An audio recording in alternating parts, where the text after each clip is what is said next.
On the morning of May 26, 1990, 40-year-old Marlene Warren answered the door of her upscale Wellington, Florida home to find a person dressed as a clown holding a flower arrangement and 2 balloons.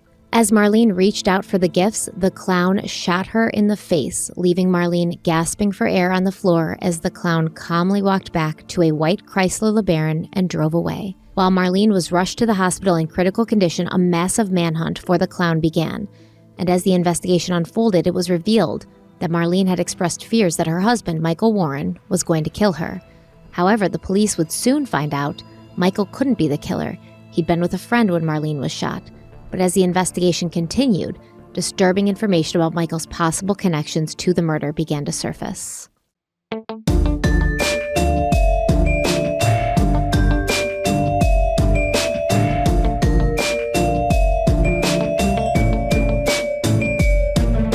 Hello, everybody. Welcome back to Crime Weekly. I'm Stephanie Harlow. And I'm Derek Levasseur. So today we're diving into a brand new case, the case of Marlene Mae McKinnon.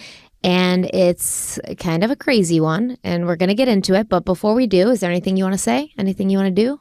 No, just to reiterate what I said in Crime Weekly News, because not everyone goes and listens to that, unfortunately. But I just want to thank everyone who came out to CrimeCon over the last month or so. It was a little while ago, but you'll understand why I'm addressing it now down the road.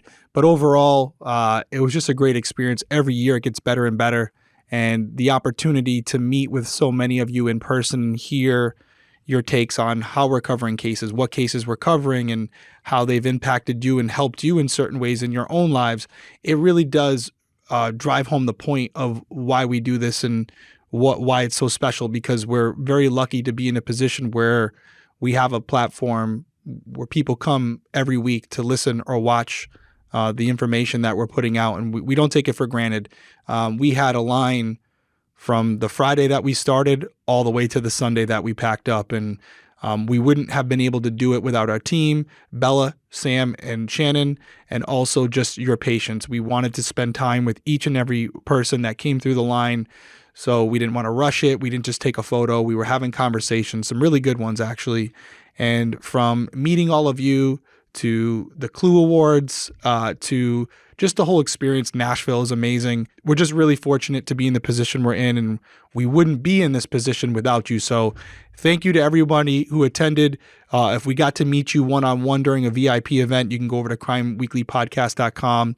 We have some photos up there from Nashville and from some other crime cons that Sam had taken for us while he was at the event. So go over there and check out those photos. And we already have a link up for CrimeCon Denver next year if you would like to attend. There's a code there as well, I believe, that'll allow you to get a discount on general passes. So again, just wanted to thank everybody for coming out. We know it's not guaranteed, and we're going to continue to grow and learn on this channel to make sure that we're constantly evolving and listening to you guys when we get the opportunity to speak to you in person, so we can give you the best content possible in the way that you want to receive it. Absolutely, yeah. CrimeCon was great. Loved hanging out with you guys. Loved seeing you guys. And that's really why, like, every year we go back to CrimeCon, because getting to interact with you personally is just such a treat. And honestly, like, it's like all year. It's kind of like a family reunion for us, you know, at CrimeCon. Like, we get to meet up with all the creators that we talk to throughout the year, but we never see in person. We get to meet up with you guys that we talk to all year, but never see in person. It's like a big family reunion every year, and that's why we love CrimeCon, and that's why we love you guys. We've really made some good friends, too. Shout out Kathy and Joe, like some of our best friends now. Oh, Kathy and Joe, and Joe, the plumber out of Florida. If you need a plumber out of Florida, go see them. But love no, they're them. like family now. They're family. Absolutely. They are like family. So shout out to them. I do have a question for you, Stephanie. I'm going to put you under the gun right now. Okay. Because a lot of people have been asking. And based on your stance a couple of weeks ago, I'm kind of putting you in a corner here. Okay? You ready for this? Yeah. Are you going to CrimeCon Cruise? I thought you said you didn't want me to. No, I didn't say I didn't want you to. You said I'm not letting you go to CrimeCon Cruise. Yes, because of your stance on cruises. Both of us won't be there. Yeah. So you don't have to answer right now, but the people are asking. I believe that's in November. I think I can make it happen. Oh, so you're going to go on a cruise after basically criminalizing everybody who decides to go on a cruise because of how dangerous it is. Well, You're going to be there. You'll be there to protect me. So. Oh my God, you just spun that completely. So it's a tentative yes is what you're saying. It's tentative, yes. Okay. I need to face my fears, like... Cruises are amazing. I know you had all the statistics and the ammo ready to go last time we talked about it, to the point where I questioned myself about ever going on a cruise. But I love cruises. I do get a little motion sickness sometimes on these cruises, but if it's in the Caribbean, it's not too bad. A lot of you have asked in the comments. That's why I'm asking Stephanie. We've talked about it briefly, but if it's something that we're going to do, we're going to make the decision relatively soon. We'll let you guys know. You can go on the CrimeCon website. We might be there. I think we will be there if everything works out scheduling wise. We usually have to bank episodes before we go, what makes it difficult. But if we can be there, we will be there. But even if we can't be there, if you like cruises and you like CrimeCon, I heard the CrimeCon cruise is a great time. So we'll have more details if we go. But if you want to check it out, you go over to crimecon.com. Get all the details. That's all I had. CrimeCon cruise. Stephanie, who hates cruises, might be there. That in and of itself might be worth a ticket. Yes. As you're holding on for dear life the entire time. Very paranoid, very scared. I'll be like Derek, hyper-vigilant the whole time. Yep. And then after you go, you're like, oh my God, cruises are amazing. I want you to come back here and let everyone know. Because Tell that to all the people that cruises haven't been amazing for. Well, we'll see. We'll see what happens. I know you have all the statistics, but you might be like, F the statistics. It was great. But no, we'll see how it goes. We'll let you guys know sooner than later. But that is our latest update on the CrimeCon cruise. I would say 70-30 will be there. But we'll let you know for sure soon. That's all I got into this week's episode. Well, let's dive in. Marlene May McKinnon was born on April 15th, 1950, to a middle-class family in Michigan. Her family included her mother, Shirley, her father, Leonard, and two sisters, Leanne and Debbie. They grew up north of Detroit in a small town, spending a lot of time on their grandfather's farm. Later, Marlene's parents split, and Shirley married a man named Bill, bringing two more siblings into Marlene's life. That was Julie and Jamie. Now, Marlene was described as outgoing, friendly, loving, always courteous, respectful, willing to do anything for anybody. A family friend recalled, quote, "She was one of the nicest people I've ever met. Nothing ever bothered her. She laughed at everything," end quote. Marlene was also known as a go-getter. She was never afraid to take on a lot of work. It felt like she was unstoppable. By the age of 18, Marlene was married and had two sons. Her sons' names were John and Joseph, also known as Joey or Joe. Joe described Marlene as a great mother. She was charismatic and a person of love. Tragically, Marlene's first husband died when she was just 20 years old. But not long after, she met Michael Warren, who grew up in Roseville, Michigan, a small suburb of Detroit. Michael was close to his father, who had showed him the ropes in the meat business, and this would later become Michael's first career. On April 27, 1972, Marlene married Michael Warren, and Joe later said Michael became a father figure to him and his brother. Seeking a fresh start, the family relocated to South Florida, where Michael applied to become a meat inspector with the Florida Department of Agriculture. In his application, he wrote, quote, "I have worked with meat since I was 12, end quote. He got the job and started earning $500 a month, which back then, like right now in 2024, we're like $500 a month. That is nothing. But in that time, in 1972. I was just about to say, that's a good amount of money. That would be almost $4,000 today. So not bad for an entry-level position, especially because, he was younger. Michael worked his way up to an inspection supervisor, eventually making over $1,350 a month, and that's more than $6,000 today. By the start of the 80s, Michael and Marlene began investing their extra money in small residential properties in Palm Beach County, Florida. They would flip the houses and then start renting them out. Marlene managed this side of the business, and their investments honestly did really well, and they went on to buy up more than $1 million worth of property in that county. Now, things appeared to be looking up for the couple, but then, in November of 1984, Michael resigned from his inspection supervisor position after being accused by his bosses of falsifying timesheets. As it turns out, while Michael was on the clock, he wasn't doing his meat inspecting job. Instead, he was taking part in a side hustle. He was buying cars and then reselling them. And he got caught. Instead of getting fired, he resigned. In his resignation letter, he wrote, quote, "I'm sorry that I have to do this. I was framed by my supervisor who does not always tell the truth." End quote. I'm sorry. It's so funny. They're like, you can be fired or resign. And he's like, I'll resign, but I'm going to make sure to get the last word in. It is really hard to believe that Michael was actually framed when you find out what he did after leaving the meat business, which was starting a used car dealership named Bargain Motors, located at 1501 North Dixie Highway in West Palm Beach. So basically, he's trying to say, like, he never was selling cars on the side. He was framed by his supervisor, but then he goes on to open up basically a used car. Yeah. Dealership, so kind of, if the shoe fits, right? Clearly. Yeah. Or maybe he was just inspired. He was inspired by the frame job, and he was like, well, if I'm going to get accused of it, I might as well do it. Yeah. So, I mean, that's obviously his cop-out. He puts in the resignation letter to kind of cover his bases, make it look like he's the victim, and then ultimately goes on to continue the type of business that he was allegedly doing while still working at the other place. Again, could be a coincidence, but on the surface doesn't look good. Well, Bargain Motors became known as the place to go if you had bad credit and needed a vehicle. Michael was very good at selling cars. He was charming. He was a smooth talker. He exuded confidence. You know, the typical used car salesperson kind of cliche, this fast talking, you know, dressed in a suit, kind of oily, kind of slick, but that was Michael, and it worked for him. The dealership later grew to include a car rental company, and Marlene continued handling the rental homes. The couple became known to everyone as workaholics. They were tirelessly working long hours to make sure that their businesses were successful. I'll tell you what, just so far, I mean, what a power couple. As we getting into this, I mean, real estate, rental cars, like really, I know we're talking about this case for a different reason, but on the surface, really successful entrepreneurs for sure. And clearly, despite some of the things we're going to discuss tonight, as a team, they appeared to work really well together. I mean, to have multiple businesses like this is not easy. And considering they were doing it on their own, very impressive.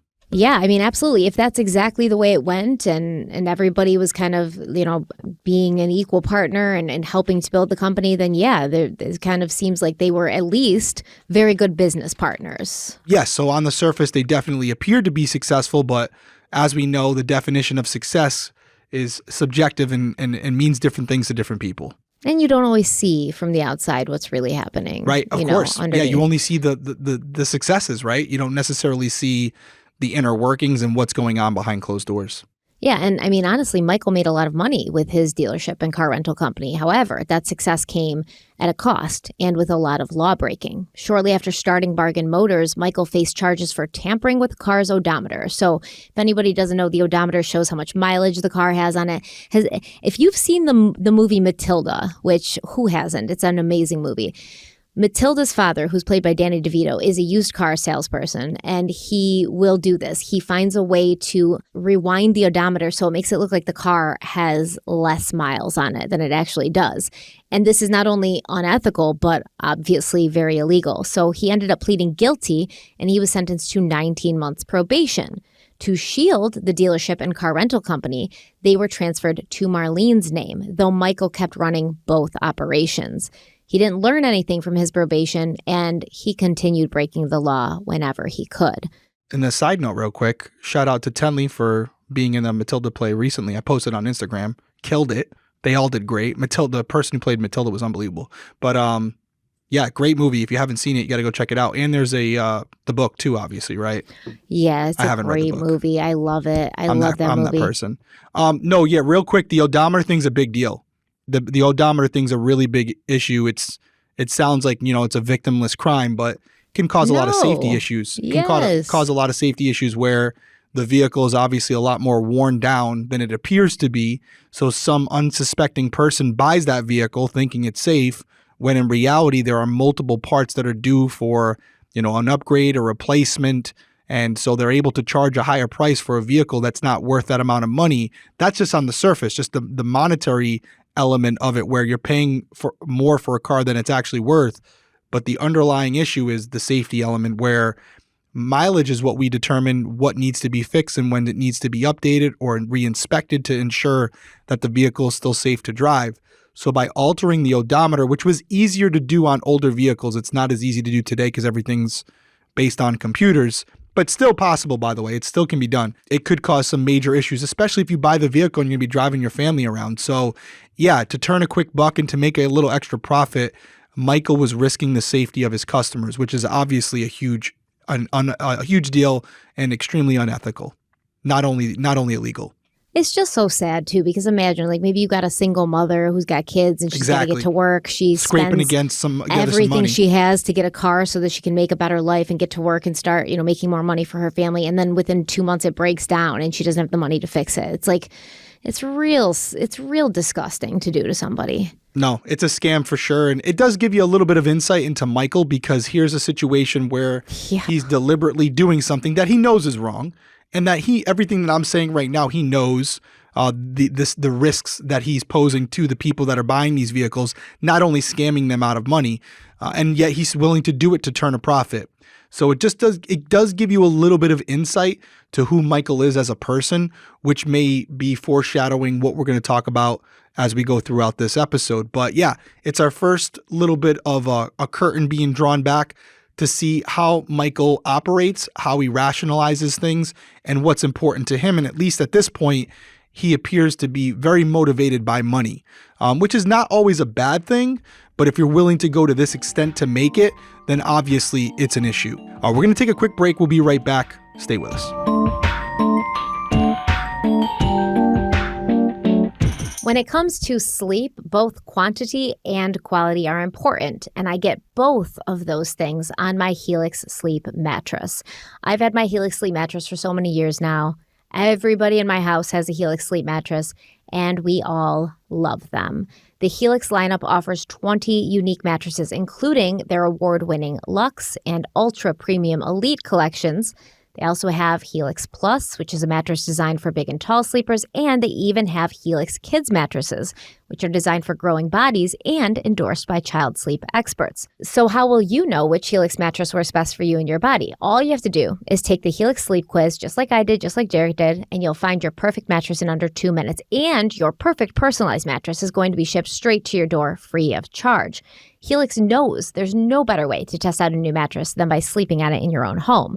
And that's why they offer a 100-night trial and a 10 to 15-year warranty, so you can try out your new Helix mattress with safety and peace of mind. I love my Midnight Luxe mattress. I noticed a huge difference within a week of sleeping on it as opposed to my old mattress. I was tossing and turning less. I wasn't waking up as much at night, and I was waking up in the morning feeling far more refreshed and without, back or body pain.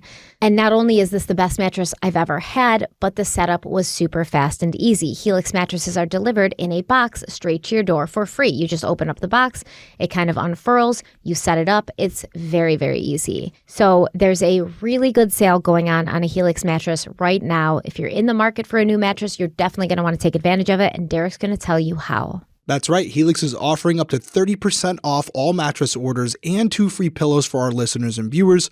All you have to do is go to helixsleep.com/crimeweekly. That's helixsleep.com/crimeweekly. This is their best offer yet, and it won't last long. With Helix, better sleep starts now.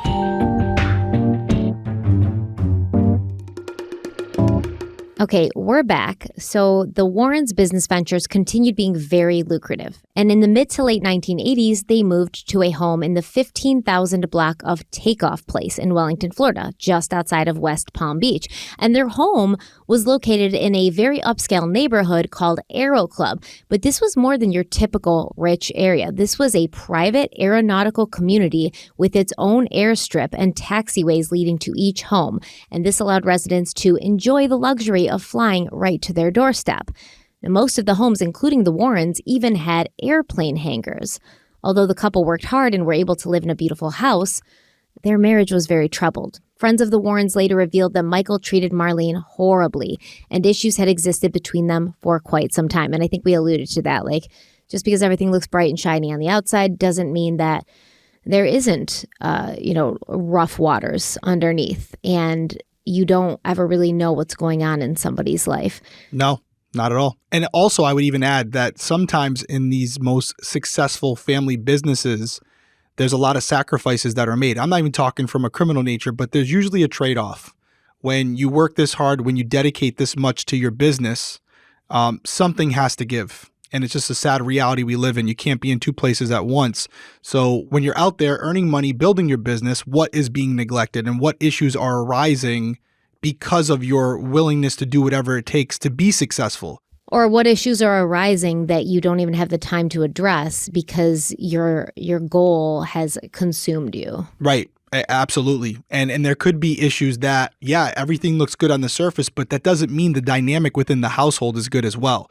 Those two things can be separate, where they're able to work in a business setting and they're able to be functional and productive. And yet in the home, when it comes to personal dealings and just, conducting yourselves as a family, there can be issues just like in any other family that doesn't make a lot of money. And those issues can be exacerbated or magnified when you don't have the time to address them properly. So a lot of things can go on here. And I think that we do sometimes as a society look at movie stars and successful people and think, oh my God, their life is so great, everything's perfect.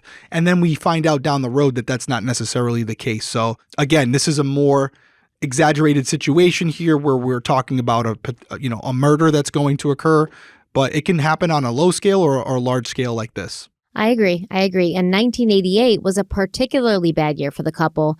Michael was actually sued by a customer who claimed Bargain Motors repossessed her car and convinced her it was stolen, and then tried to resell the same car while collecting on the insurance.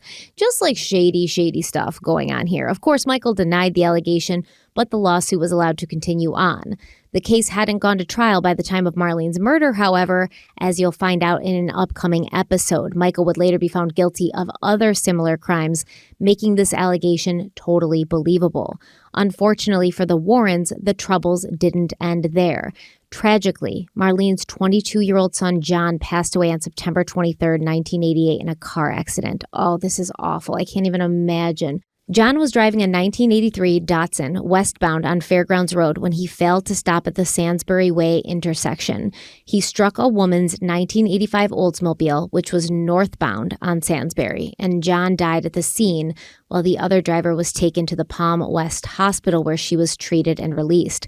Marlene later sued the West Palm Beach Auto Auction for removing a stop sign on Fairgrounds Road, which she claimed contributed to the fatal accident. This lawsuit would still be pending when Marlene was murdered. Now, at the time of John's death, Marlene was beyond concerned about her marriage to Michael. After John's funeral, she showed her mom and stepdad where she'd hidden money in the house in case she needed to leave Michael. While she was ready to divorce him, it wouldn't be easy as their financial entanglements made things complicated. For example, the couple's businesses and real estate properties worth more than $1 million were in Marlene's name. Michael wouldn't let her have any money when they were married, so she knew he'd put up a massive fight if she ever tried to get any in a divorce.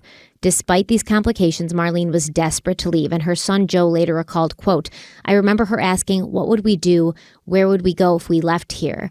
I realized that she wanted to leave, but I didn't realize how far into conversations she was about it." End quote. Tough as in hindsight for this child, for the son, to be having these types of conversations with his mom and then to be in the position they're in now where she was murdered tragically. I wonder if there's thoughts from him as far as like, hey, maybe we should have done more. Maybe I should have done more. Maybe we should have gotten out. Again, he's a kid at the time, although I don't know exactly. How much younger? Do we know how much younger he was than John? So it looks like, okay, so if Marlene got married when she was 18 and her first husband, passed away when he was 20, I'd assume that they had both kids a year apart. So I would assume he was probably, 21, just a year. 20 years old, yeah. Something around there. And it's interesting because he's talking about these conversations that he's remembering having with his mother, and the question becomes, when was he having them? Was he having them just shortly Probably before? around this time, no, because it says after John's funeral. So, right. So he's an adult at this point when he's having these conversations, which would make sense because if he was younger, I don't think Marlene would have been having these types of conversations with a young boy. So it would make sense that he was more in his adult phase of life where he could actually understand the dynamics of the relationship and the problems that may have been occurring and her need to get out of there. But it appears from what he's saying that he was hearing her out, but yet he didn't know how serious she was about it at the time. It probably was too late when he finally realized how in need she felt that she was to get out of there. Mm-hmm. Yeah, exactly. Ugh, which is sad because he's like a grown man at that point and he's kind of stuck between like your it's father my and your job mother. to protect her. Yeah, it's my job to protect her. But this man has also raised him since he was very young, became his father figure, and also you're not as a kid and maybe not living in the home at that time, you're not always seeing everything that's happening. So you don't really know. Like he said, he wasn't aware of how far into the conversation she was. He may not have been aware of how bad it was. And just to confirm, because it's important, the way I'm understanding it, John and Joseph were children from the previous husband, and Michael was their stepfather. Yes, Michael was their stepfather. So as Marlene was making plans to file for divorce, Michael was having an affair with an employee named Sheila Sheltra Keene. Sheila grew up in LaBelle and Indiantown, Florida, and when she was in her late teens, her cousin was dating a man named Richard Spud Keene, who was 20 years older than Sheila. One family member said Sheila kind of stole Richard away from her cousin, and why she would want to steal Richard away is anyone's guess, because Richard was an even bigger piece of shit than Michael. He had a criminal record and was a former director of the United Klan of America, which is a Ku Klux Klan organization that's active in the United States. Sheila's family members thought Richard was a bad influence on Sheila. Her family didn't like their relationship, and she didn't care. She was headstrong and madly in love. After Sheila and Richard started dating, Richard continued breaking the law, and on June 10, 1980, he and two other men, including a sheriff's deputy, landed 2 airplanes on the Dog Patch airstrip in Georgia. They were unloading a literal ton of marijuana when the police showed up. A shootout ensued, all 3 men were arrested, and Richard was later found guilty of drug trafficking and sentenced to 10 years in prison.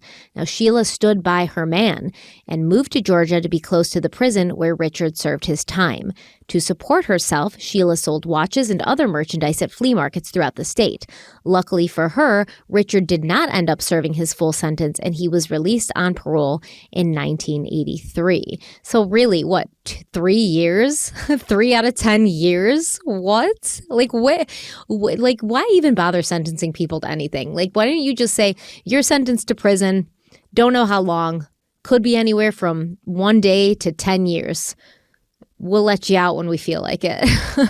Well, that's the thing. And I mean, I think there's a lot of people, especially when it comes to marijuana these days, who feel like obviously this was a massive amount of marijuana, but there's still a lot of people who would say you really shouldn't do any prison time for it. That's a different conversation for a different day. But yeah, no, I'm with you. I mean, they have these sentencing guidelines, but there's so many ways where they can get out sooner than the sentencing itself. I mean, they weren't stealing the marijuana. They were transporting it. Exactly. Most likely across state lines. Exactly. And I think that's where this comes in, right? Like, it's not really a crime against society. It's one of those things where it's, in a way, it's a victimless crime. So I'm sure when it comes to sentencing, they're given 10 years, but, given good behavior, no issues in prison, I think 3 years is probably sufficient for the crime. There's people in prison. I mean, back then, though, in the 80s, like, they took marijuana very seriously because a lot of it was coming from, like, Mexico and the cartels. So,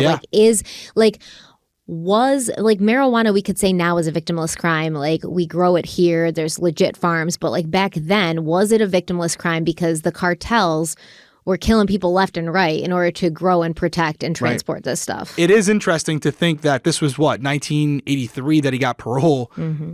I'm with you. Like, this type of outcome would be very understandable in today's time because there's a different perception when it comes to marijuana.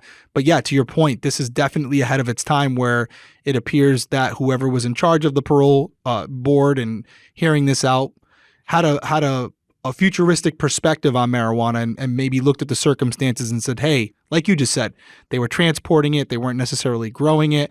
They've never been maybe convicted of a crime of this nature before. Let's let them out. 3 years is long enough, which, on the surface, without knowing all the specifics, I don't disagree with.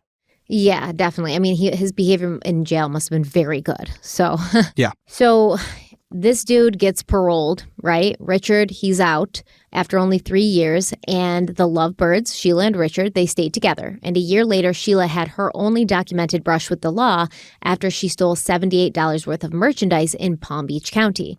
She was arrested and had her mugshot taken, but she didn't serve any jail time. She was only ordered to pay restitution. Sheila and Richard continued on with their lives, and on May 13th, 1987, they got married while Sheila was 6 months pregnant with their only child. At some point after this, Sheila and Richard started repossessing cars for Michael Warren, and eventually Sheila began an affair with Michael, who was 10 years older than her. You know, this kind of reminds me like the old school days of like the outlaws and stuff, how they would all gravitate towards each other, like people who are kind of living on the outskirts of the law and who kind of like make their living by stealing and being nefarious and kind of being morally and legally in a gray area. And they kind of all gravitate together and they form like this little bandit group. And then, you know, chaos ensues because there's drama between them and there's fights between friends. And then this one's got this one's girl and, you know, they're pulling guns on each other and talking about having a duel. It kind of reminds me of that because you can see that Sheila clearly has a type. She likes the bad boys. She likes the men that bend the rules, that don't obey the laws. And that's why she's with Richard. And now she's with, you know, going to be with Michael, who's an older man, also not the most the most up and up law-abiding citizen. Yeah. Yeah. But I was going to say, not even making a joke about it. Yeah, she definitely has a type. There are definitely people who are in the criminal world who unfortunately have a need for this type of adrenaline rush. They're doing it for the thrill of it. And It's not often, but there is an element where they're nervous about being caught, and that's what kind of drives them to do it. It's that dopamine hit. You use that phrase a lot, where it's like they get off on it, to put it frank. They're dopamine chasers, and they like people like this. If you have a healthy relationship where, you know, somebody's like respectful and kind to you and there for you and supportive, like it's just not enough. They need more. They need like the thrill, the excitement. They need the danger of not knowing what's going to happen, and it comes from, you know, childhood, definitely. But you can definitely tell that Sheila was drawn to this type of man. Mm-hmm. And a friend would later say that Sheila and Michael Warren were a good match because they were both wild people. Sheila was always up for a good time, just like Michael. Yeah, and it's interesting that she was with one bad boy, and now that bad boy, you know, for the most part, is doing things on the up and up. Repossessing cars is not illegal if they're doing it the right way. So to a certain degree, at least on the surface, Richard starts going down the right path. Cleaning up his act. He's like, I'm not trying to go back to jail. He just and even though he's on, you know, he's out on parole, so he can easily go back. He's got 7 years where if he gets caught for another crime, he could go back to prison and have to serve the remainder of his sentence. So he's on the up and up. He's behaving, and I guess there's still an adrenaline rush associated with repossessing cars. It's almost like stealing them, but in a legal way. And it is interesting that while Richard's trying to do things the honest way and trying to do right by Sheila, Sheila is drawn toward Michael, who is not doing things the right way. So, man, Richard gets out of prison trying to do things right for the first time, and Sheila's stepping out on him. And they're like working for Michael at this point, and Sheila's over here like, this Richard guy's too straight-laced for me. But look at this Michael. He's the boss. He's in charge. He doesn't care about breaking the law. He's been arrested before. He's gotten in trouble before. He's going to keep going. So, yeah, I thought that was kind of interesting, yeah. Yeah. Damn. Cold. All right, let's take a break. We'll be right back. You can power up your life with superior brain and body nutrition products from IQBAR. Their plant protein bars are the perfect low-carb grab-and-go breakfast. They also have IQ Mix Zero Sugar hydration drinks that replenish electrolytes lightning fast. And currently, IQBAR has over 10,000 five-star reviews and counting, and it's really not hard to understand why. So you can start each day right with IQBAR's brain and body boosting bars, hydration mixes, and mushroom coffees. I highly suggest the ultimate sampler pack, which includes all three. You'll get 7 IQBAR flavors, 4 IQ mix flavors, and 4 IQ Joe flavors. And today our listeners get an exclusive offer of 20% off plus free shipping. All you have to do is text weekly to 64,000. But the IQBAR protein bars are my go-to. If I wake up hungry in the morning and I just don't have time to eat, which is every single morning, I have an IQBAR or 2 before my coffee. And the great thing about them is not only are IQBAR products entirely free from gluten, dairy, soy, GMOs, and artificial sweeteners, but they're delicious. They're delicious. They're vegan. They're gluten-free. They're low in sugar and carbs, but they don't taste that way. Every flavor, whether it's chocolate sea salt, peanut butter chip, almond chip, wild blueberry, more, Absolutely delicious. So Derek is going to tell you how you can check IQBAR out for yourself. And I heavily suggest you do if you're into this kind of like protein bar, if you're into something that you can eat that's not going to weigh you down, that's not going to make you feel slow in your brain, and you want something that's going to fill you up but also power you through the rest of your day. IQBAR is the answer. Derek's going to tell you how you can check them out for yourself.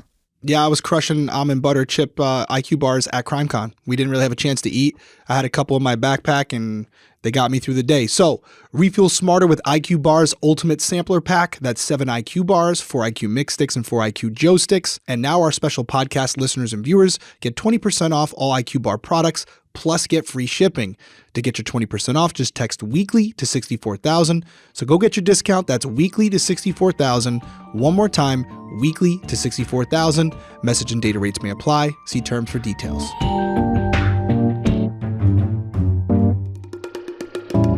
So as the affair progressed, things with Richard weren't going well.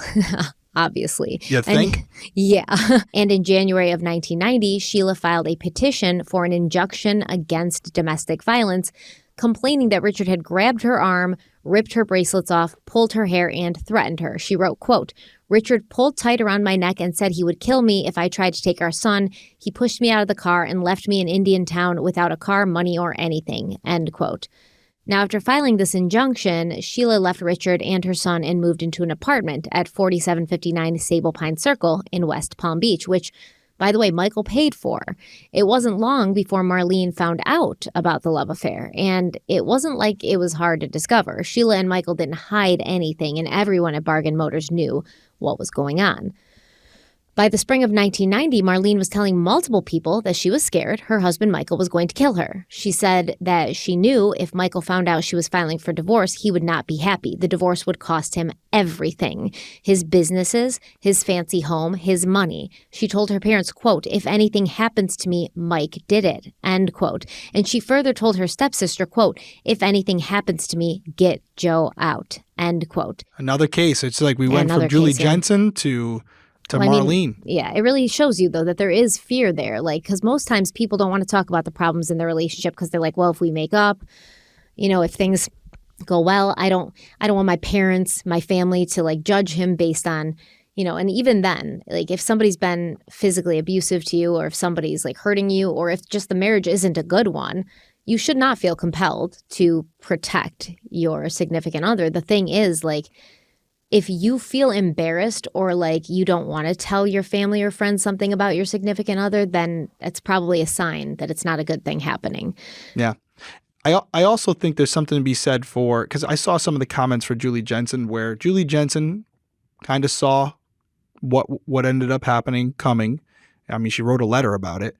And this is another situation where Marlene maybe saw the writing on the wall, and some people may judge her and say, well, if you felt this certain about it where you were telling your friends and family, why wouldn't you get out? Why wouldn't you remove yourself from the situation? But I think we all have to step back and understand that relationships are complex, and it's easy on the surface to listen to this story or see these words and think, oh yeah, just leave, easy. But it's deeper than that. There's a lot going on there. There's children involved. There's finances involved. There's a sense of security there.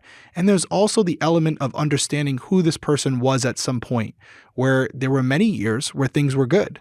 So having that relationship and having that emotional attachment to this individual, it's sometimes hard to separate the two. And as you were kind of saying, you're hoping that as this progresses, this person will change and it will ultimately blow over, which is why you may be more apprehensive to tell people about what's going on because you don't want them to judge them, like you said, if you guys eventually make up. But yeah, I think overall we have to step back because when you read this in black and white text, it's easy to say, oh yeah, 1 + 1 = 2.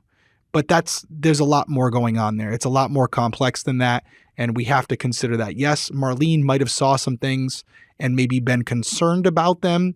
But at the end of the day, she's a human being. And I'm sure, just like anybody else, she was hoping that things would change and that it would all work out. And this would just be a bump in the road. Unfortunately, that wasn't the case. But again, there's no way of her knowing that at the time. Yeah, and when you own a home together, an expensive home, and you have several businesses together and you have children together, there's a lot of things tying you to that other person, and you know how hard those ties are going to be to sever, Of and course. you want to avoid doing it at all costs. So if it's like, if I can make this work, then I will. How many times have I discussed examples where, as a patrolman, I would respond to a domestic violence situation? I know I give this example all the time. I remember one distinctly. I'll never forget it. Respond to a call. A guy was kicking his girlfriend so hard that he broke her ribs in multiple places. And I remember going to the hospital with her in the ambulance, and she went voluntarily. She was very upset, and we actually bonded at the hospital while waiting for the people to come and attend to her. And I wanted to be there for her. I wanted to make sure that she was okay through this entire process. And at some point we lost touch where, we were waiting for trial to come up, and we were waiting for this all to go. And I was going to be there for her when it came. And I remember showing up at court, and I remember her looking at me, and I kind of just waved, and she immediately turned away and started talking to her lawyer. And then the prosecutor told me that they were actually, her and her offender were actually working together to basically say that I forced her to go in the ambulance, and that I was the one who provoked her into going and filing a complaint, and she didn't want anything to do with it, and they just wanted me to leave. And it was my first experience with something like that, where I was there, she called us, I was present for it, and yet this offender had her so wrapped around his fingers that he was able to convince her that he had changed and that he wasn't the problem. I was. The police officer was the problem. And it was just ultimately, with domestic violence cases, we don't need the consent of the victim if we see things. And she had physical injury. She had broken bones. I don't remember how that one played out, but I will tell you it was something for me where it was a sad reality as a patrolman, where I made sure going forward I really dotted my I's and crossed my T's, because I assumed she was going to be testifying on her own behalf, when in reality for that case we had to rely on my observations, because ultimately he had convinced her that there was nothing wrong. So it was a learning lesson for me as a patrolman, and it really drove home the point that although in the moment you may think that this person's going to do the right thing and this is finally enough for them to get out, like I said, broken ribs, and yet still only a month later and her mind had completely changed. So you can have a situation like that here where, yeah, you may think, hey, you're going to get out. This is the sign, they took it to a new level. This is finally going to be the straw that breaks the camel's back. And yet for some reason they stick around, and you just can't figure out why. Yeah, don't forget the stats that on average it takes 7 attempts to successfully leave an abusive relationship, because an abusive relationship doesn't just consist of physical abuse. Sometimes an abusive relationship doesn't consist of physical abuse at all, and it's mostly mental, emotional, and also financial. So despite her fears, though, and despite knowing how difficult it was going to be, Marlene continued making plans to leave, which lets you know, how bad it was. And she knew that in the divorce, she would likely get the rental homes that were in her name, but she didn't want to continue being a landlord. Marlene told her mother that she hated evicting tenants who couldn't pay, and because of this, she wanted to sell most of the rental property, so she made an appointment with a real estate agent. But once again, sadly, she would never make it. On May 24th, 1990, Marlene called her sister and said she was going to leave Michael in a few days. She knew for a fact that Michael was cheating on her with Sheila, and she was just done. The following day, May 25th, Marlene's son Joe had multiple friends over. His girlfriend Jean, Jean's brother Wendell, and Wendell's girlfriend Mindy. Marlene was home while Joe and his friends were over, but Michael wasn't there. He didn't get home until late that night. After Michael finally arrived home, he grabbed something to drink, got a sandwich, said, "Hi, honey," to Marlene, then went to bed. Jean later said Marlene didn't seem upset by this and didn't say anything negative. She was in her usual cheerful mood. Jean, Wendell, and everyone else spent the night there, and in the morning, on what would now be May 26th, Jean heard Michael check all the rooms to see if people were still there. He opened the door and looked into her room, but didn't say anything. Michael then left to drive to the horse races in Miami, which was a side business of Michael's, another side business of Michael's. So when everyone else in the house woke up, Jean started making breakfast. Just before 11 a.m., everyone was finishing up breakfast when a white Chrysler LeBaron pulled into the driveway. A person dressed as a clown got out of the car and walked up to the front door carrying a wicker basket of red and white carnations and 2 Mylar balloons. One of the balloons was a red heart which read, "You're the greatest," in white cursive letters, and the other had a picture of Snow White and the 7 dwarves. Marlene, who loved going to the circus growing up and had a clown-themed room in her childhood home, opened the front door to accept the flower arrangement and balloons. She said, "Oh, how pretty." But the person dressed as the clown didn't say anything back. Instead, they shot Marlene right in the face. As she collapsed on the ground, the clown calmly walked back to the LeBaron and drove away. Now, Joe, Marlene's son, later recalled the whole scenario, which breaks my heart that he was there to witness this, He said it was like slow motion. He saw his mother fall to the floor. He ran over to her, realized she'd been shot. She was gasping for air. He called 911, told them his mother had been shot, and repeated his address twice. Then he dropped the phone, grabbed some car keys, and started chasing after the LeBaron in his car while his friends ran outside yelling, "They shot Joey's mom." Thankfully, one of the Warrens' neighbors, who was actually a doctor, heard all of the commotion and grabbed another neighbor. They ran to the Warrens' home, and the doctor rendered aid to Marlene until an ambulance arrived. Unfortunately, Joe couldn't find the car or the clown, and by the time he returned to the house, police and paramedics were swarming the place. Joe then called Michael's car phone as he was still on his way to Miami to see a racehorse with a friend and told him about the shooting.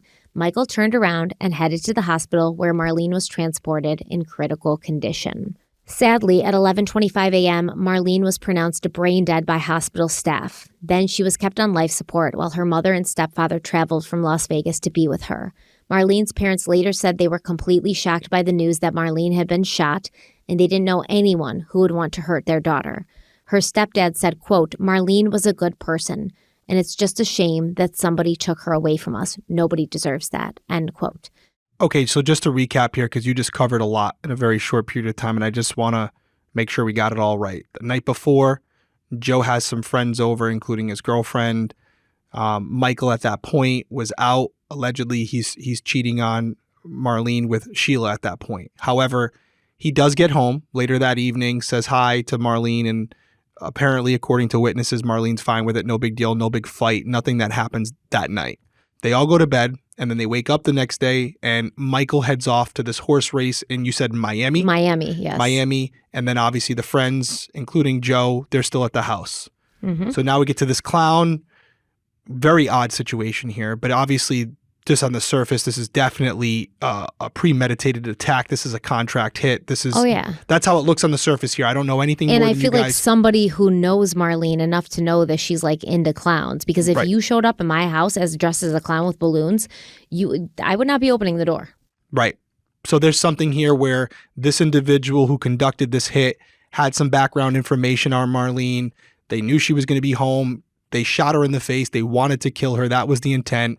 I am surprised that after shooting her, they didn't shoot her a second time to ensure that she passed away. Again, they shot her in the face, but people have survived those type of injuries. So I thought you were going to say that she was shot in the face, she hit the ground, and then the clown shot her again. But so I was surprised that that wasn't the case to ensure that she would not survive her injuries. But again, this is, as you described earlier in this episode, this is an affluent area. They have, hangars and they have runways, and it's not like you're just driving through this area for no reason. This individual who's dressed as a clown went to this specific house at this specific time for this specific person.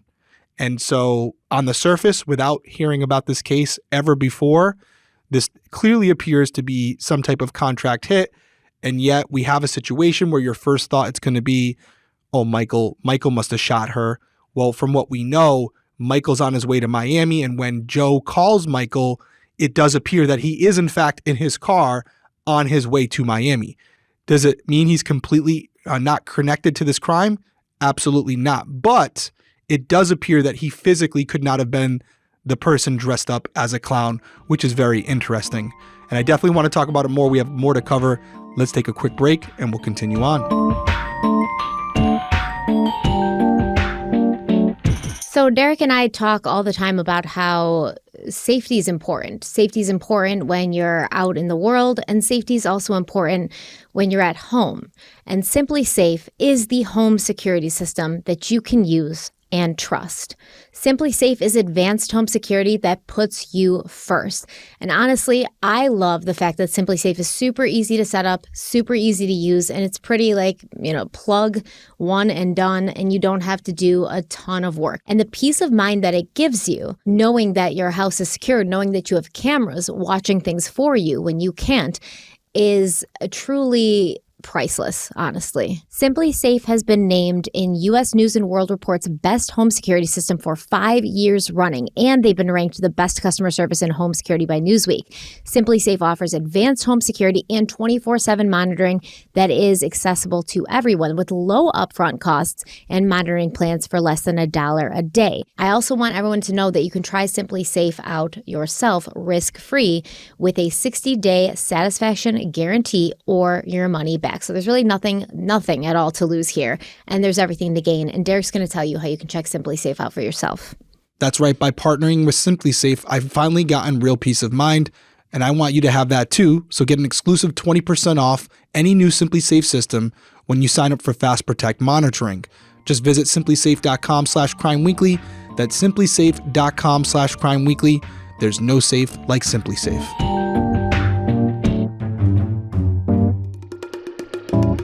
Meanwhile, back at the Warren house, Palm Beach County Sheriff's Office detectives interviewed everyone who had witnessed the shooting separately. They wanted to know exactly what had happened that morning. Let's start with what Joe told the detectives. He mentioned that everyone was eating breakfast when they noticed someone at the doorstep. It was a clown. Joe said his mom was already standing up, so she walked to the door and answered. He said he saw the clown hand Marlene a bunch of balloons and flowers and stuff, and then he heard a bang. At first, he thought the bang was a balloon popping, but then he saw Marlene on the ground. Joe ran to his mom, ran outside to see what kind of car the clown was driving. He recalled that it was an all-white LeBaron. There were no stickers or pinstripes, just an all-white LeBaron. There was also no tag, but the whole car was clean and looked brand new. Who owns a car dealership? And there was no one else inside except for the clown.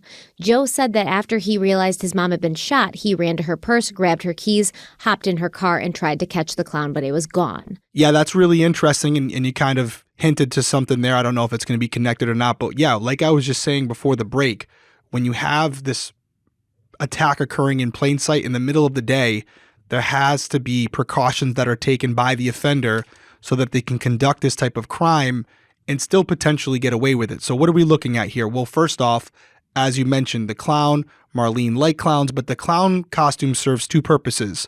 One, it's lowering the guard of everyone there, but also it's used as a disguise, right? This person's wearing a mask or makeup, whatever it might be, to hide their identity, right? So they're allowed to go to the home, conduct this murder, and yet you still can't describe the person who actually did it.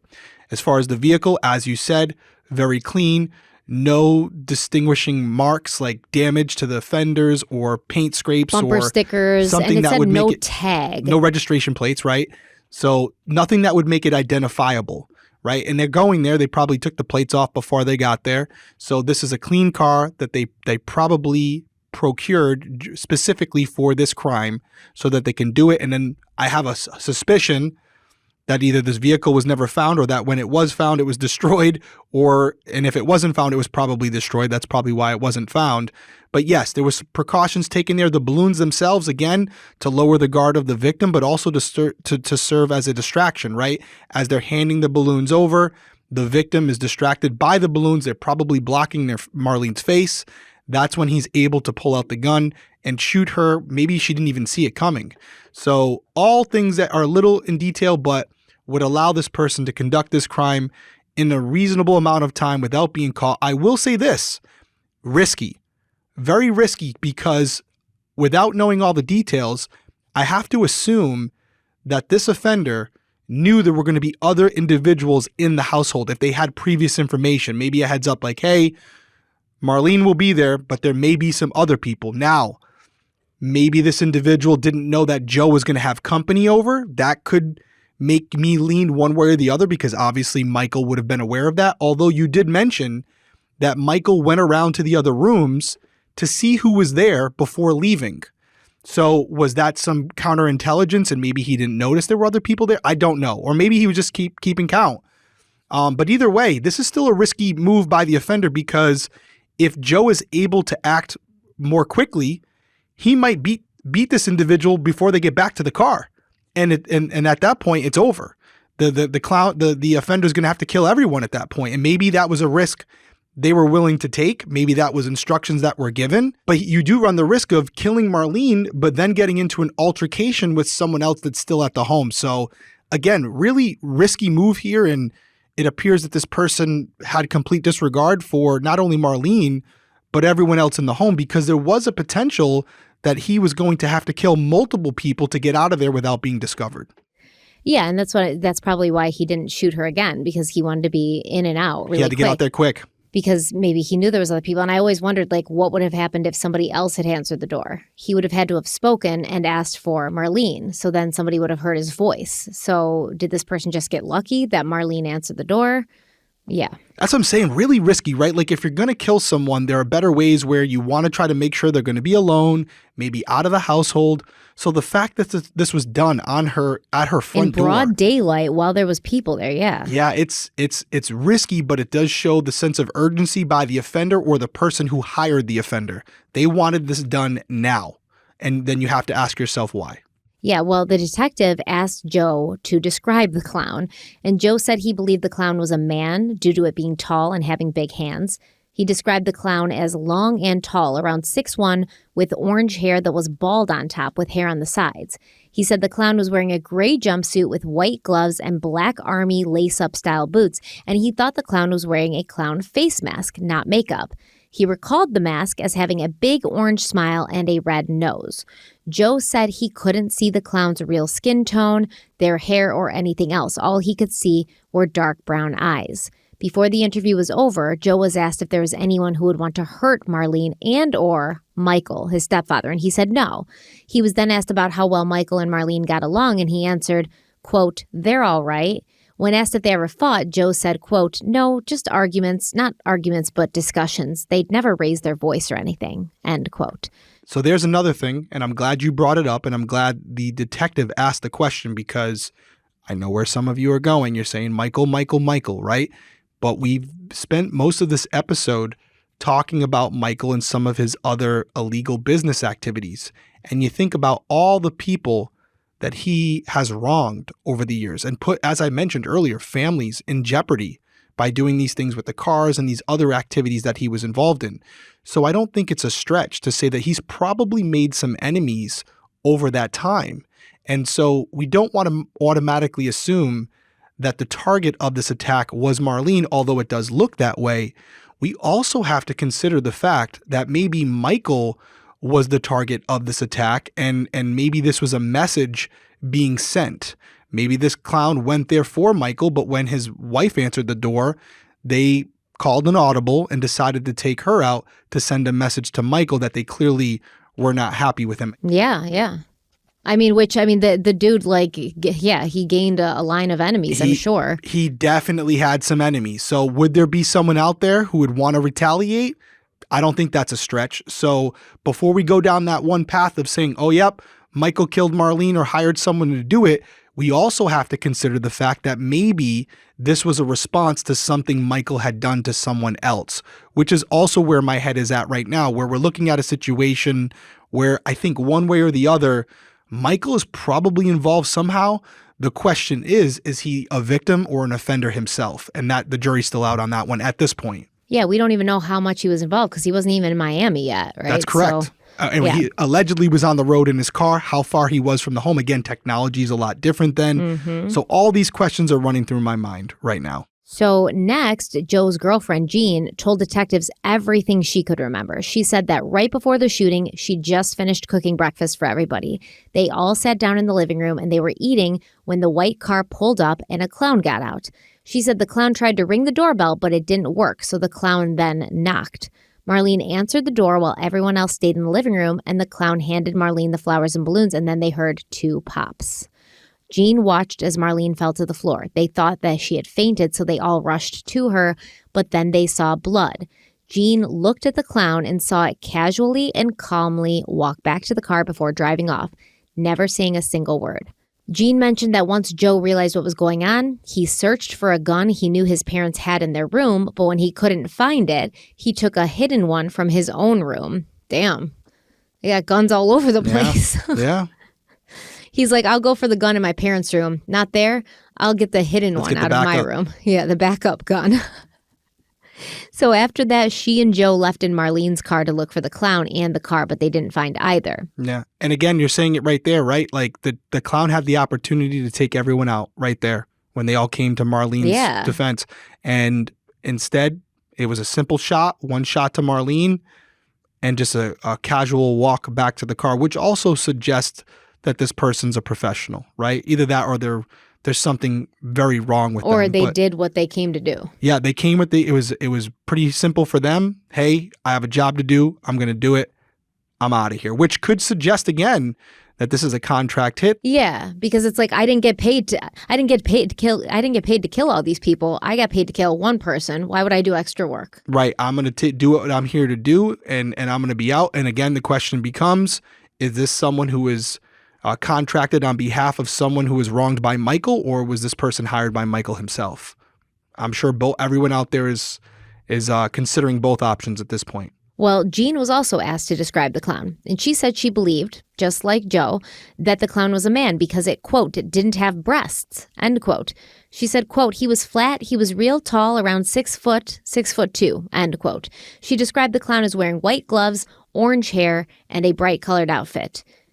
This is not the way that Joe described the clown, by the way, because didn't Joe say it had on like a green or a gray like jumpsuit type gray thing? Jumpsuit, yeah. But she's saying it has a brightly colored outfit. Now, this could be a common psychological thing where you're used to seeing clowns dressed in colorful outfits. So when you see one, you think that they were wearing a colorful outfit because it's already kind of programmed. It's like a cognitive like heuristic. It's already programmed in your head.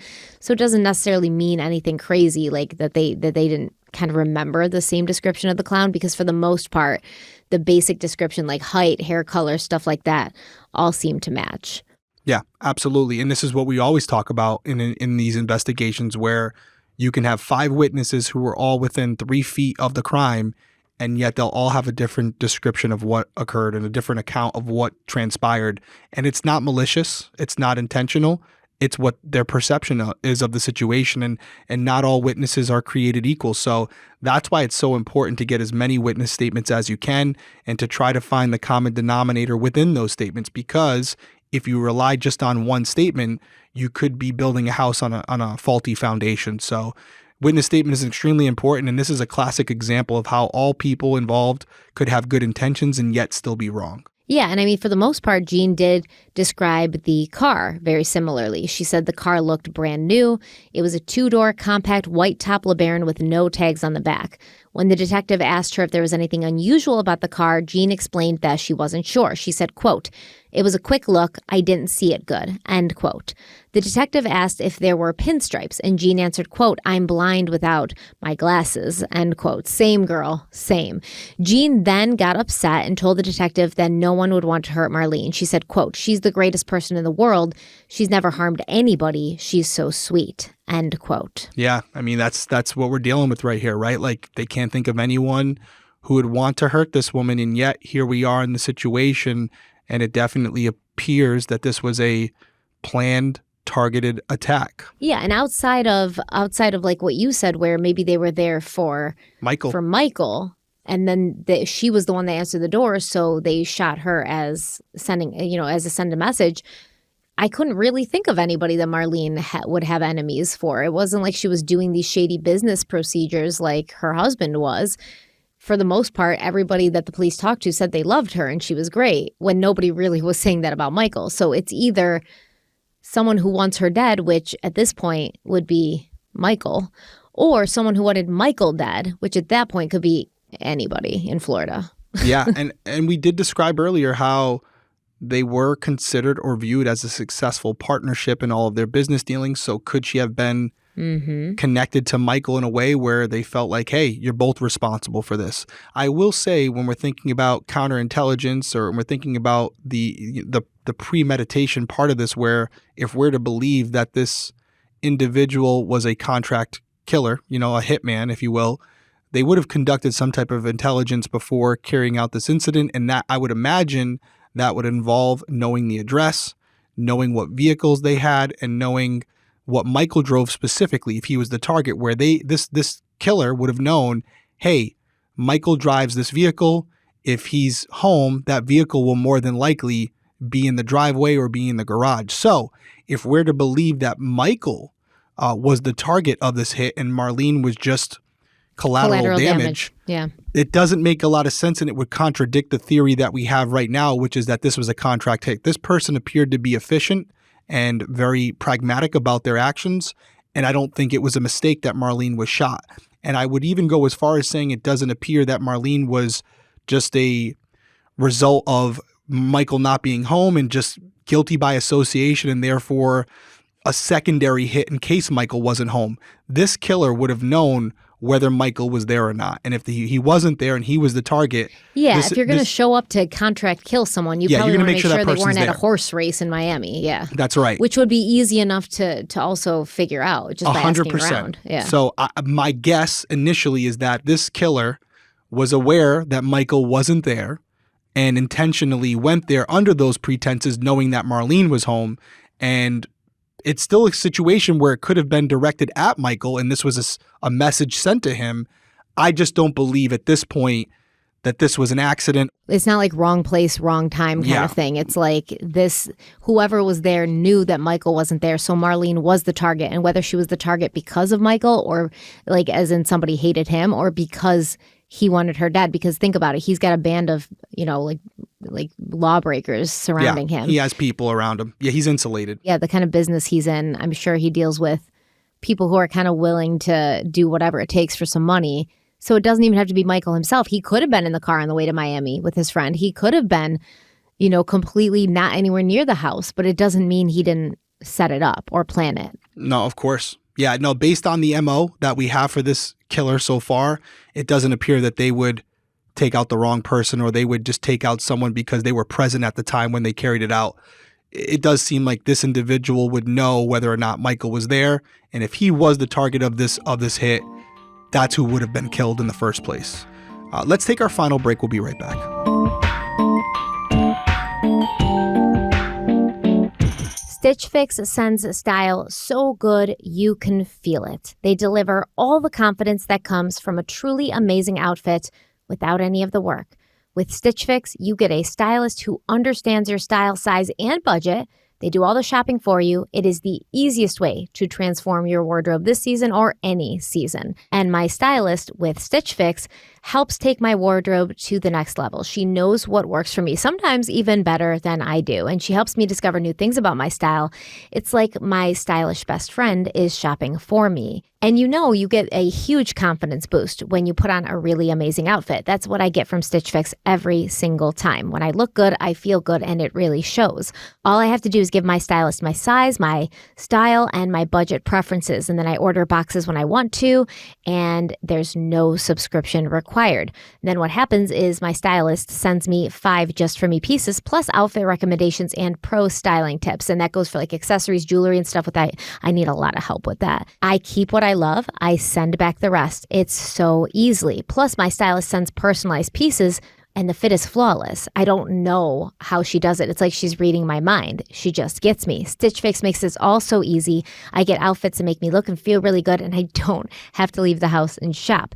And if you don't love something, you just send it back. Shipping, returns, and exchanges are always free. There's literally nothing to lose here.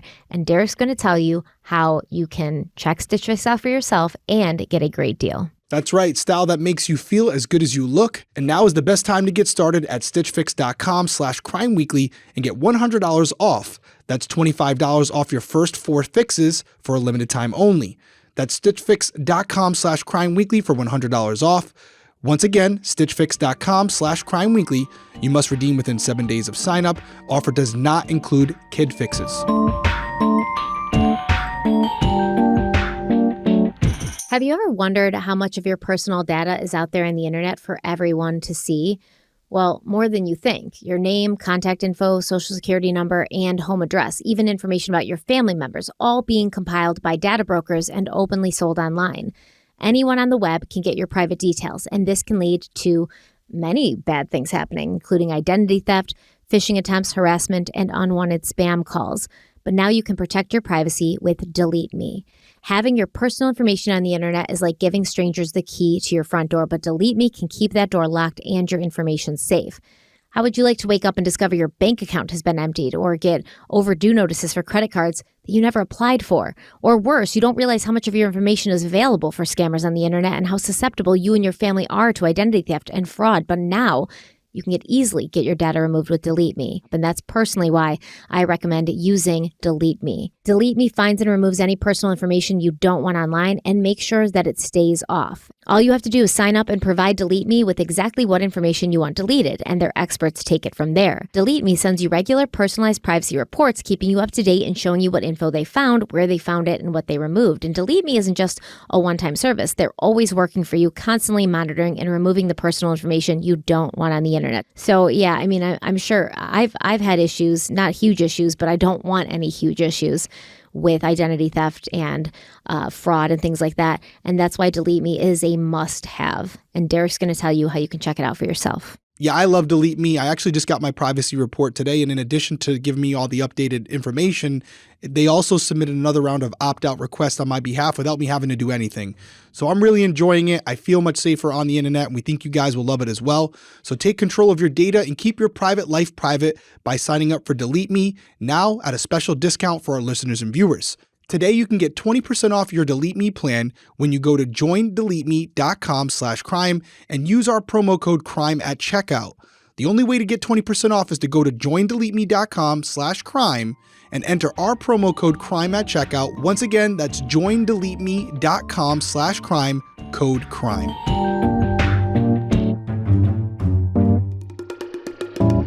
So before we dive back into the script, can I just ask you, because I was thinking about this whole thing, like what would happen if a clown showed up at my house? Like, do clowns not terrify you? I don't know. Like, I'm not the kind of person who's like, oh, I can't even watch it, and every time I see a clown, I'm scared. But like, if a clown was at my door, I definitely feel like this is suspicious. Like, anybody who comes to my door wearing a mask or concealing their true identity in any way is going to be faced with a closed door. It's not getting opened. Like, are you feeling the same though? Like, if a clown showed up at your house, is it because we're paranoid? Yeah, I think in hindsight, it's always easy to say that. But if you're there with friends and you're not expecting any of this. And it's the middle of the day. It's the middle of the day, and this seemingly friendly clown pulls up the door with what appears to be presents and balloons. I know I've had deliveries to my house for like edible arrangements and stuff like that. And it's you lower your guard. But they're not showing up looking like a piece of pineapple. No, but they're literally showing up. It could be anyone. Think about something, right? If someone wanted to get to me, they could throw on a T-shirt. They don't even have to have a uniform. Pick up an edible arrangement on their own. Drive up to my house in a car, because a lot of these people just drive up in their cars now. It's not like a delivery truck. And yeah, they pull up to the house in a plain T-shirt and jeans with a bouquet of flowers or a bunch of balloons or an edible arrangement. I open the door and they take me out. No ideas, anyone. And that's it. So I think in the world that we live in now, where we have Uber drivers and DoorDash and all these different things, and even Amazon, where we're kind of desensitized to individuals coming to our home at different times of the day to make deliveries. And that's now, never mind talking back when this occurred.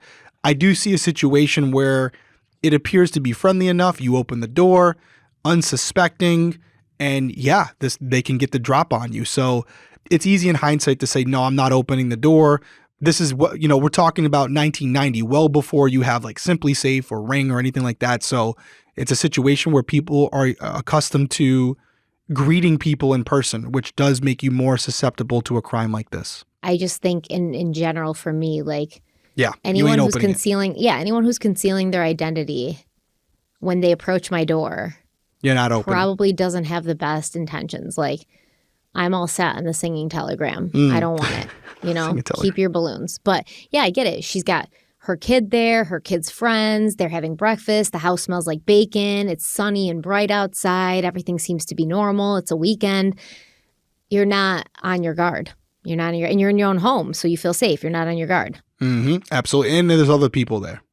Mm-hmm. And yeah, even us, like when I found out, when I covered this case, when I started researching the case and like looking into it, when I found out she had been shot, I assumed she was home alone. And then when I found out her son and like a bunch of his friends were there, it was like, wow, that's brazen. That's ballsy to do that. knowing that they're there. It's crazy. Absolutely. Yeah, that's the whole thing about this crime is this person had complete disregard for anybody else there. And I do think if it had escalated, this individual probably would have killed everyone if they had to get away. So next, Jean's brother, Wendell, and his girlfriend, Mindy, spoke to detectives separately, and their statements about the clown shooting Marlene ended up being very similar to Joe's and Jean's. Wendell described the clown as being male, around 6 feet tall, 185 pounds, with reddish-colored clown hair. He believed that the clown was wearing makeup, not a mask, and he described the clown's outfit as being white with red diamonds or hearts on it. He recalled that the car was a white, brand-new two-door LeBaron with a red emblem that said LeBaron on it. Mindy described the clown as being 6 feet tall with a medium build, but she couldn't tell if the clown was male or female. She recalled that the clown was in a colorful outfit, possibly blue with dots on it. The clown was wearing makeup, not a mask, had reddish-colored hair, and was driving an all-white car. Now, obviously, the descriptions of the shooter all differed, basically and mainly on the outfit, but the witnesses all agreed on a few things. The shooter was a tall clown driving a white LeBaron. Following the interviews with all the witnesses, detectives put out a bolo for the white LeBaron and the clown. The police also released a statement about the shooting, revealing that a clown was involved. Immediately following this, detectives started receiving multiple clown sightings and leads, all of which were evaluated and placed in a clown sighting file. These calls continued for days, and we're actually going to be talking more about this clown sighting file in a future episode, so stay tuned for that. But while all of this was going on, the Warren home was also being processed for evidence. Unfortunately, there was very little evidence, as the clown hadn't entered the house. He was wearing gloves. There was no fingerprints. And obviously it's 1990, as you had mentioned, there's not surveillance footage. There's no doorbell cameras. There's no, security cameras on neighbors' houses, things like that. It's just nothing. He came and he went. The clown also took the gun with them, and there was no shell casing left behind. So the police didn't even know what kind of gun had been used to shoot Marlene, which is interesting. There's no shell casing left behind, because none of these witnesses said they recalled the clown picking up the shell casing. Where did it go? Well, that's what it means. It's a revolver. So they do have a little bit of an indication of what kind of gun it was. 100%. Because none of these witnesses saw this clown pick up a shell casing. Which would make sense, you could have one of two things. If it's a contract killer, they may have had some type of catching device that they didn't observe over the extraction port of the firearm, where once the shell casing extracted and was pulled out from the gun, it went into a bag or some type of sack that was taped onto the gun so that the shell casing would not be left behind. But more than likely what you have here is a revolver. And we see that even today, where if we go to a shooting and there's no shell casings left behind, it could be one of two things. If it's a drive-by, it could mean that the shell casings were extracted inside the vehicle, or it could mean that the assailants used a revolver, which in that case, you would not have shell casings. And I've explained this before, but with a semi-automatic weapon, the extractor claw will pull the shell casing out, eject it from the gun onto the ground, and then insert a new round into the gun itself. With a revolver, as 99.9% of you maybe have 6 rounds in there where the revolver spins. And although the revolver will expel that round, when the firing pin hits the shell casing, instead of the shell casing being ejected after the round is fired, the revolver just spins to the next round. And the only way to reload that gun and to get rid of those shell casings is to manually open that revolver up and then empty those shell casings out. Again, something we've probably all seen in movies or on TV. So in some cases, you may have a contract killer opt for a revolver because of that reason. It's harder to identify the gun involved. There would be no evidence from a ballistics perspective left behind. Well, the only evidence of value ended up being the flower arrangement and the 2 Mylar balloons, all of which the clown had brought with them. Now, these items became the focal point of the investigation, and detectives immediately started trying to figure out where they came from.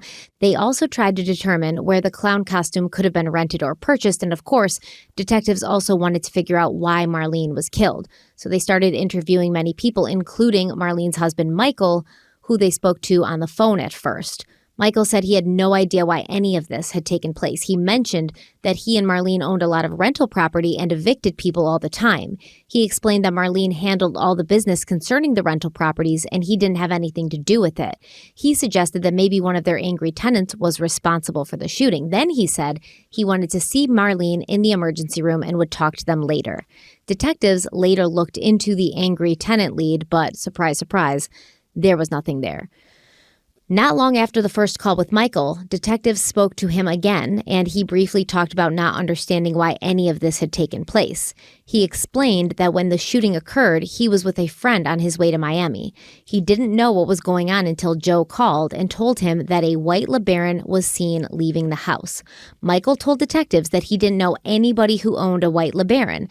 His car dealership/rental car business dealt only in Chevrolet products, and he did not rent or sell any Chrysler products. In an interesting turn of events, though, Michael became very insistent that since the car was a Chrysler product, it had to be a rental car, and that detectives should check out all the rental agencies to see if the clown rented the car. Because, the clown's going to go and rent the car in his clown costume. That's what gets me, too, is they're like, we need all the sightings of clowns. And it's like, this person is not walking around all the time dressed like a clown.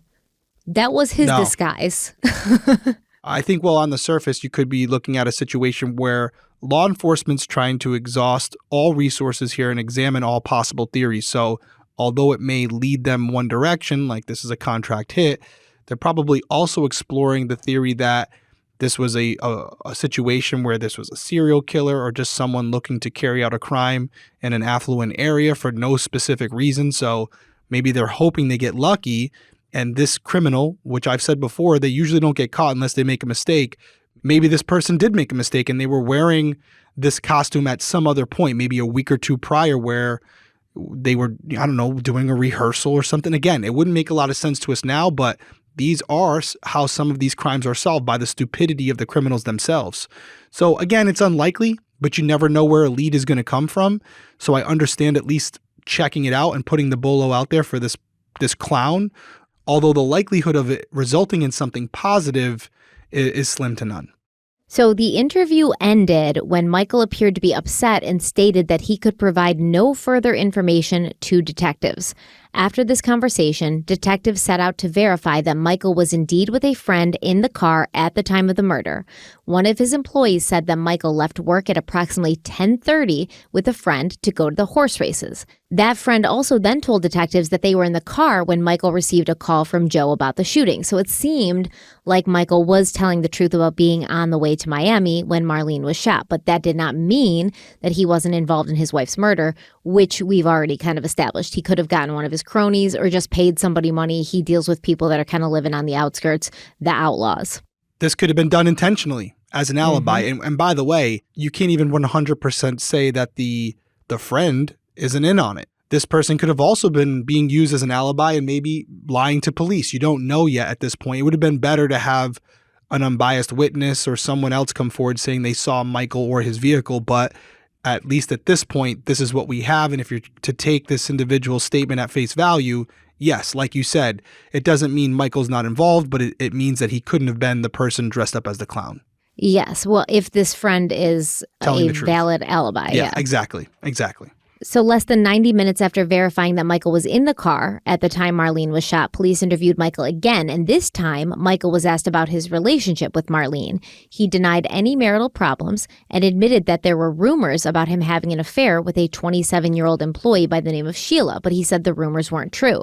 This was super interesting to the detectives because not long before this conversation, they actually received an anonymous call from a woman who stated, quote, "You might want to ask Michael Warren and Sheila Keene a few questions," end quote.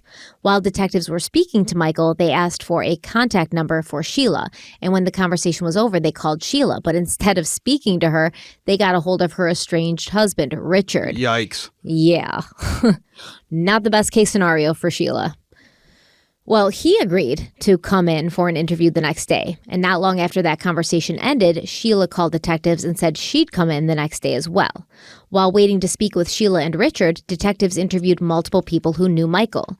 These people said he was having an affair with Sheila, and some even described seeing the two kiss, hug, and possibly engage in oral sex. Wait, they saw this? they saw it? That's a whole different story for a different channel. Detectives further interviewed neighbors of Sheila's, and according to one couple, they saw Michael and Sheila throughout the week at all hours of the day coming and going from Sheila's apartment. He was there so often that they thought he lived there. Detectives also spoke to the girlfriend of an employee of Bargain Motors, and she said she heard that in the weeks before the murder, Michael was trying to distance himself from his relationship with Sheila.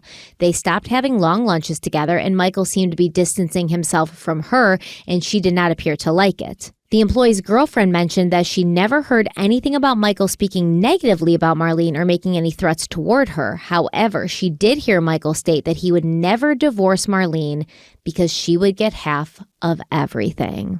And that's damning to me, okay?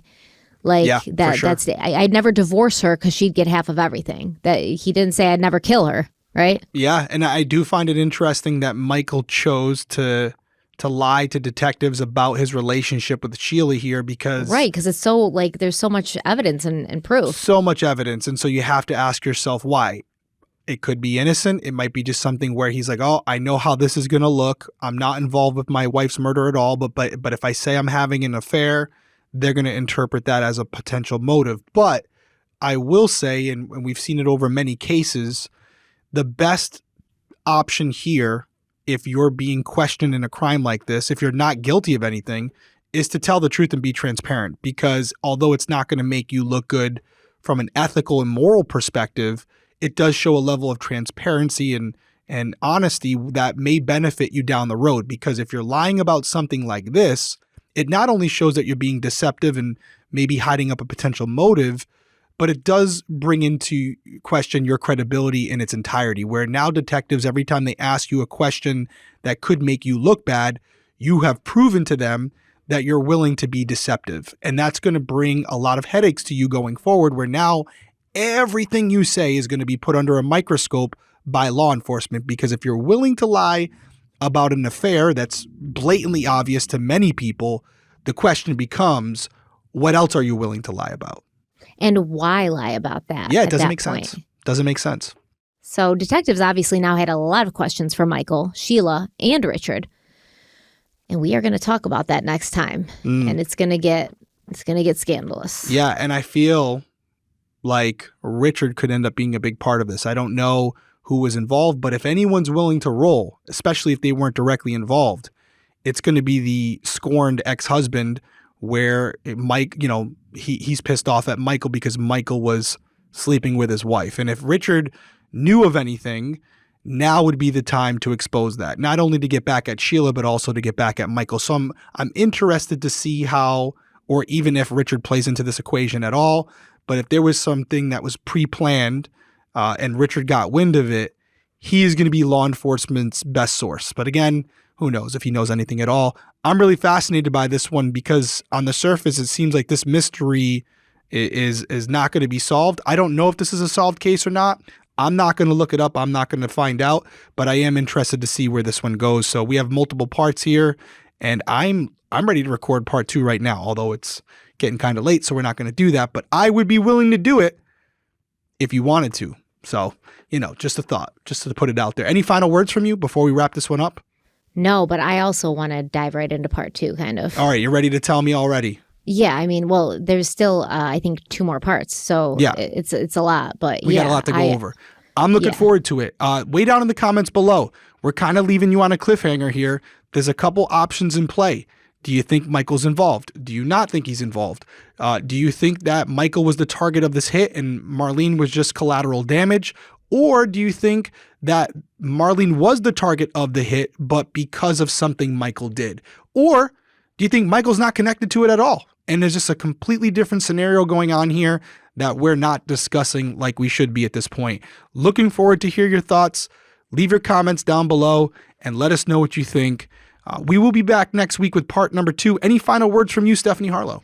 No, just like, comment, subscribe. Don't forget to watch part 2 and watch Crime Weekly News if you haven't, because Absolutely. It was a lot of updates.